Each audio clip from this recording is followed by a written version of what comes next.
ನಮಸ್ಕಾರ ಎಲ್ಲರಿಗೂ. ನಾನು ನಿಮ್ಮ ವಿಭಾ ಶೆಟ್ಟಿ. ವಿಶೇಷವಾದ ಕಾರ್ಯಕ್ರಮಕ್ಕೆ ತಮಗೆಲ್ಲರಿಗೂ ಸ್ವಾಗತ. ವಿಶೇಷವಾದ ಕಾರ್ಯಕ್ರಮ ಅಂದರೆ ಯಾವುದ್ರ ಬಗ್ಗೆ ನಾನು ಮಾತಾಡ್ತಾ ಇದ್ದೀನಿ ಅಂದರೆ ನೋಡಿ, ಶನಿ ವಕ್ರಚಲನೆಯ ಬಗ್ಗೆ. 27ನೇ ತಾರೀಕು ಅಂದರೆ ಜುಲೈ ತಿಂಗಳ 27ನೇ ತಾರೀಕು ಶನಿ ಗ್ರಹ ತನ್ನ ವಕ್ರಚಲನೆಯನ್ನು ಶುರು ಮಾಡ್ತಾನೆ. ಅಂದರೆ ರೇವತಿ ನಕ್ಷತ್ರದಲ್ಲಿ ಆಲ್ರೆಡಿ 2ನೇ ತಾರೀಕು ಅಂದರೆ ಜುಲೈ 2ನೇ ತಾರೀಕೆ ಬಂದಿದ್ದರೂ ಕೂಡ 27ನೇ ತಾರೀಕು ವಕ್ರಚಲನೆಯನ್ನು ಶುರು ಮಾಡ್ತಾನೆ. ಇದರಿಂದ ಯಾವ ರಾಶಿಯವರಿಗೆ ಉತ್ತಮವಾದ ಫಲಗಳಾಗತ್ತೆ, ಯಾವ ರಾಶಿಯವರಿಗೆ ಮಿಶ್ರ ಫಲಗಳಾಗತ್ತೆ ಅನ್ನೋದನ್ನು ತಿಳ್ಕೊಳ್ಳೋಣ.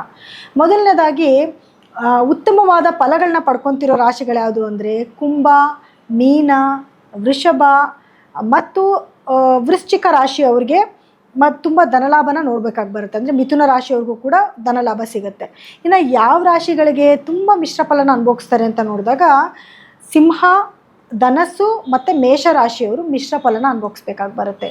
ಯಾವ ರೀತಿಯಾದ ಫಲಗಳು ಸಿಗುತ್ತೆ ಅನ್ನೋದನ್ನು ನಾನು ವಿವರವಾಗಿ ಈಗ ಹೇಳ್ತೀನಿ.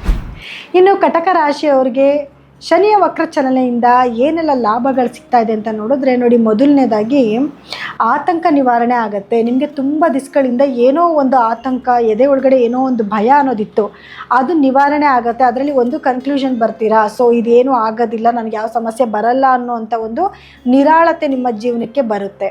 ಅದೊಂದು ಮುಖ್ಯವಾಗಿರೋದು. ಎರಡನೇದು ಉನ್ನತ ಶಿಕ್ಷಣ. ಯಾರೆಲ್ಲ ಹೈಯರ್ ಎಜುಕೇಷನ್ ಮಾಡ್ತಿರೋಂಥ ಮಕ್ಕಳಿದ್ರೆ, ಅಂದರೆ ಕಟಕ ರಾಶಿಯ ಹೈಯರ್ ಎಜುಕೇಷನ್ ಮಾಡ್ತಿರೋಂಥ ಮಕ್ಕಳಿದ್ರೆ ಅವರ ಎಜುಕೇಷನ್ಗೆ ತುಂಬಾ ಹೆಲ್ಪ್ ಆಗುತ್ತೆ. ಒಳ್ಳೆ ಕಡೆ ಸೀಟ್ ಸಿಗೋದಾಗಿರ್ಬೋದು, ಅಥವಾ ಹೊರದೇಶಕ್ಕೆ ಹೋಗಿ ಓದಬೇಕು ಅನ್ನೋಂಥ ಅವಕಾಶಗಳು ಸಿಗುವಂಥದ್ದಾಗಿರ್ಬೋದು, ಅದ್ರ ಕಡೆ ಕಾನ್ಸಂಟ್ರೇಷನ್ ಜಾಸ್ತಿ ಬರುವಂಥದ್ದಾಗಿರ್ಬೋದು, ಎಲ್ಲ ಅವಕಾಶಗಳನ್ನು ಕೂಡ ನಿಮಗೆ ಸಿಗುವಂಥ ಒಂದು ಸಮಯ ಆಗುತ್ತೆ.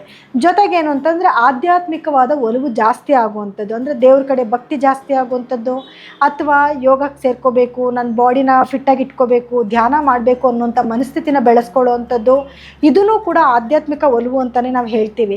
ಸೊ ಈ ಕಡೆ ಜಾಸ್ತಿ ನಿಮಗೆ ಆಲೋಚನೆ ಬರುವಂಥದ್ದು, ಮತ್ತು ದೂರ ಪ್ರಯಾಣ ಮಾಡುವಂಥದ್ದು, ಅದರಲ್ಲೂ ಎಸ್ಪೆಷಲಿ ಆಧ್ಯಾತ್ಮಿಕವಾಗಿ ಅಂದರೆ ಅಥವಾ ಸ್ಪಿರಿಚುವಲ್ ಟ್ರಾವೆಲ್ ಮಾಡುವಂಥದ್ದು, ಯಾವುದಾದ್ರು ದೇವಸ್ಥಾನಗಳಿಗೆ ಹೋಗಬೇಕು, ಟ್ರೆಕ್ಕಿಂಗ್ ಹೋಗಬೇಕು, ಈ ರೀತಿಯಾದ ಆಲೋಚನೆಗಳನ್ನೂ ಕೂಡ ಮಾಡ್ತೀರಾ. ನೆಗೆಟಿವಿಟಿ ಅಂತ ನೋಡೋಕ್ಕೆ ಬಂದಾಗ ಏನಾಗ್ಬೋದು ಅಂತ ನೋಡಿದ್ರೆ, ಮೊದಲನೇದಾಗಿ ನಿಮಗೆ ಬರ್ತಾ ಇರೋವಂಥ ಭಾಗ್ಯದಲ್ಲಿ ವಿಳಂಬ. ಅಂದರೆ ಏನೋ ಒಂದು ಅದೃಷ್ಟಕರವಾದ ಕೆಲಸಗಳಾಗಬೇಕಾಗಿತ್ತು ಅನ್ನೋವಂಥದ್ದು ಬರೋದೇ ಇಲ್ಲ ಅಂತಲ್ಲ, ವಿಳಂಬ ಅಂದರೆ ಲೇಟ್ ಆಗುತ್ತೆ, ಡಿಲೇ ಆಗುತ್ತೆ, ನೀವು ಅಂದ್ಕೊಂಡಂಥ ಟೈಮ್ಗೆ ಅದು ಆಗೋದಿಲ್ಲ. ಇವತ್ತಾಗುತ್ತೆ, ನಾಳೆ ಆಗುತ್ತೆ, ನಾಡಿದ್ದಾಗುತ್ತೆ ಅಂತ ಈ ರೀತಿ ಪೋಸ್ಟ್ಪೋನ್ ಆಗ್ತಾನೆ ಇರುತ್ತೆ. ಆದರೆ ನೀವು ಸತತ ಪ್ರಯತ್ನ ಪಟ್ಟರೆ ಮಾತ್ರ ನೀವು ಅಂದ್ಕೊಂಡಿರೋವಂಥ ಕೆಲಸಗಳು ಆಗೇ ಆಗುತ್ತೆ, ಬಟ್ ಪ್ರಯತ್ನ ಪಟ್ಟರೆ ಮಾತ್ರ.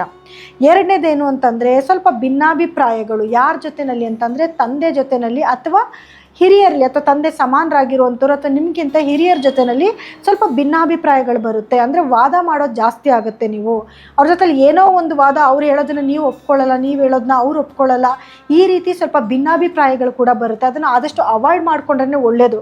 ಅದಕ್ಕೆ ಪರಿಹಾರನೇ ಅದಾಗಿರುತ್ತೆ. ನೀವು ಏನೋ ವಾದ ಮಾಡ್ತಾ ಇದ್ದಾರೆ ಅಂತಂದಾಗ, ನನಗೆ ಹಿರಿಯರು, ನನ್ನ ತಂದೆನೋ ಏನೋ ಹೇಳ್ತಿದ್ದಾರೆ, ನಾನು ಅದನ್ನು ಕೇಳಬೇಕು ಅನ್ನೋಂಥ ಮನಸ್ಥಿತಿಗೆ ನೀವು ಬರಬೇಕು. ಜೊತೆಗೆ ತಂದೆ ಆರೋಗ್ಯದಲ್ಲೂ ಸ್ವಲ್ಪ ಏರುಪೇರುಗಳಾಗೋ ಸಾಧ್ಯತೆಗಳಿರುತ್ತೆ. ಆರೋಗ್ಯದ ಕಡೆನೂ ಸ್ವಲ್ಪ ನೀವು ಗಮನ ಹರಿಸ್ಬೇಕಾಗಿ ಬರುತ್ತೆ. ಇದ್ರ ಜೊತೆಗೆ ಏನು ಅಂತಂದರೆ ದಾಂಪತ್ಯದಲ್ಲೂ ಕೂಡ ಸ್ವಲ್ಪ ಭಿನ್ನಾಭಿಪ್ರಾಯಗಳು ಬರೋ ಸಾಧ್ಯತೆಗಳಿರುತ್ತೆ. ಅಂದರೆ ಏನಾದರೂ ಜಗಳಗಳು ಬರುವಂಥದ್ದು, ಮನಸಾಟಗಳು ಬರುವಂಥದ್ದು, ಇದನ್ನು ನೀವು ಮೇಜರಾಗಿ ಎಳ್ಕೊಂಡು ಹೋಗಬಾರ್ದು. ಸಮಸ್ಯೆಗಳು ಬರ್ತಾ ಇರುತ್ತೆ, ಹೋಗ್ತಾ ಇರುತ್ತೆ. ಸೊ ಏನೋ ಒಂದು ಕಷ್ಟ ಬರ್ತಿದೆ ಅಥವಾ ಏನೋ ಒಂದು ವಾದ ವಿವಾದ ನಡೀತಿದೆ ಅಂದಾಗ ಸ್ವಲ್ಪ ತಾಳ್ಮೆ ವಹಿಸ್ಬಿಟ್ರೆ ಅದ್ಯಾವುದು ಮೇಜರಾಗಿ ದೊಡ್ಡದಾಗಲ್ಲ, ಯಾವುದೇ ಸಮಸ್ಯೆಗಳು ಕೂಡ ಉಲ್ಬಣ ಆಗೋದಿಲ್ಲ. ಆದರೂ ಇದಕ್ಕೆ ಪರಿಹಾರ ಏನು ಮಾಡ್ಕೊಬೇಕು ಅಂತಂದರೆ ಶನೇಶ್ವರನ ಮಂತ್ರನ ಜಪ ಮಾಡ್ಕೊಳ್ಳೋದು, ಜೊತೆಗೆ ಆಂಜನೇಯನ ಮೊರೆ ಹೋಗುವಂಥದ್ದು. ಅಂದರೆ ಮನೆಯಲ್ಲಿ ಯಾವಾಗಲೂ ಹನುಮಾನ್ ಚಾಲೀಸ ಕೇಳ್ಕೊಳ್ಳೋದ್ರಿಂದ, ಜೊತೆಗೆ ಶನಿವಾರದ ದಿವಸ ಸೂರ್ಯಾಸ್ತದ ನಂತರ ಬಡವರಿಗೆ ನಿಮ್ಮ ಕೈಲಿ ಸಾಧ್ಯ ಆದದನ್ನು ಏನಾದರೂ ಡೊನೇಟ್ ಮಾಡೋದ್ರಿಂದನೂ ಕೂಡ ಆಗುವಂಥ ಕೆಲವು ನೆಗೆಟಿವಿಟಿನ ಖಂಡಿತವಾಗ್ಲೂ ತಪ್ಪಿಸ್ಕೊಬೋದು. ಇನ್ನು ಇದಾಗಿತ್ತು ಇವತ್ತಿನ ವಿಶೇಷವಾದ ಕಾರ್ಯಕ್ರಮ. ಶನಿ ವಕ್ರಚಲನೆಯಿಂದ ಯಾವ್ಯಾವ ರಾಶಿಗೆ ಒಳ್ಳೆಯದು, ಯಾವ್ಯಾವ ರಾಶಿಗೆ ಕೆಲವೊಂದು ನೆಗೆಟಿವ್ ಪಾಯಿಂಟ್ಸ್ ಇದೆ ಅನ್ನೋದನ್ನೆಲ್ಲ ನೀವು ತಿಳ್ಕೊಂಡಿದ್ದೀರಾ. ಪರಿಹಾರನೂ ಕೂಡ ನಾನು ಅದರಲ್ಲಿ ಹೇಳಿದ್ದೀನಿ. ಆದಷ್ಟು ಪಾಸಿಟಿವ್ ಆಗಿ ಯೋಚನೆ ಮಾಡೋದಕ್ಕೆ ಪ್ರಯತ್ನ ಪಡಿ. ನನಗೆ ಕಷ್ಟ ಇದೆ, ನೀವೇನೋ ಒಳ್ಳೆಯದು ಅಂತ ಹೇಳ್ಬಿಟ್ರಿ, ಯಾವ ದುಡ್ಡು ಬರುತ್ತೆ, ಏನು ಬರುತ್ತೆ, ಇದರದ್ದು ಬೇಕಾದಷ್ಟು ಕಮೆಂಟ್ಸ್ನ ಕೂಡ ನಾನು ನೋಡ್ತಾ ಇರ್ತೀನಿ. ಆದಷ್ಟು ಒಳ್ಳೆಯದನ್ನು ಬಯಸಿ, ಖಂಡಿತವಾಗ್ಲೂ ನಿಮ್ಮ ಜೀವನಕ್ಕೂ ಒಳ್ಳೇದು ಬರುತ್ತೆ. ಜೊತೆಗೆ ನಿಮ್ಮ ಜಾತಕನ ನೋಡಿಸ್ಕೊಳ್ಳೋದು ಕೂಡ ತುಂಬ ಇಂಪಾರ್ಟೆಂಟ್ ಆಗಿರುತ್ತೆ. ಯಾಕಂದರೆ ನಿಮಗೆ ನಡೀತಿರುವಂತಹ ದಶಾಭುಕ್ತಿ ಕೂಡ ಇಂಪಾರ್ಟೆಂಟ್ ಆಗಿರುತ್ತೆ, ಗ್ರಹಗಳ ಸ್ಥಾನಮಾನ ಕೂಡ ಇಂಪಾರ್ಟೆಂಟ್ ಆಗಿರುತ್ತೆ. ಸೊ ಹಾಗಾಗಿ ನಿಮ್ಮ ವೈಯಕ್ತಿಕ ಜಾತಕನ ಒಮ್ಮೆ ಪರಿಶೀಲನೆ ಮಾಡಿಸ್ಕೊಳ್ಳಿ. ನೀವು ನಮ್ಮಲ್ಲಿ ಏನಾದರೂ ನಿಮ್ಮ ಜಾತಕನ ತೋರಿಸ್ಕೊಬೇಕು ಅಂದರೆ ಸ್ಕ್ರೋಲ್ ಆಗ್ತಿರೋಂಥ ನಂಬರ್ಗೆ ಕರೆ ಮಾಡಿ ನೀವು ಅಪಾಯಿಂಟ್ಮೆಂಟ್ನ ಫಿಕ್ಸ್ ಮಾಡ್ಕೋಬೋದು. ಸೊ ಎಲ್ಲರಿಗೂ ಕೂಡ ನನ್ನ ಧನ್ಯವಾದಗಳು.